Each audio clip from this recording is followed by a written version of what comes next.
ঠাকুরগাঁও জেলা জামায়াতের আমির বেলাল উদ্দিন প্রধানকে ৭৪ লাখ টাকা সহ আটক করা হয়েছে। বেলা ১২টার দিকে সৈয়দপুর বিমানবন্দর থেকে তাকে আটক করে পুলিশ। নীলফামারীর পুলিশ সুপার শেখ জাহিদুল ইসলাম জানান, গোপন সংবাদের ভিত্তিতে সৈয়দপুর বিমানবন্দরে বিশেষ অভিযান চালায় পুলিশ। ঢাকা থেকে আসা নভো এয়ারের একটি ফ্লাইটে তিনি সৈয়দপুর অবতরণ করেন। এ সময় তার কাছে থাকা ব্যাগ তল্লাশি করে বিপুল পরিমাণে নগদ টাকা উদ্ধার করা হয়। নির্বাচনী আবহে এই বিপুল পরিমাণ অর্থ বহনের বিষয়টি গুরুত্বের সাথে খতিয়ে দেখছে জেলা পুলিশ এবং সংশ্লিষ্ট গোয়েন্দা সংস্থা। আইনি প্রক্রিয়া শেষে এ বিষয়ে বিস্তারিত জানানো হবে বলে পুলিশ জানিয়েছে।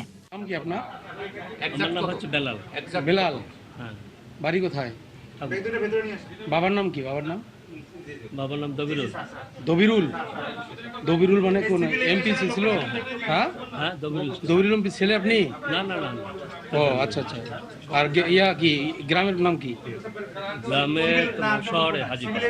হাজিপাড়া, ঠাকুরগাঁও সদরে প্রপারে বাসা। শহর, হ্যাঁ। কি করেন আপনি? শিক্ষকতা।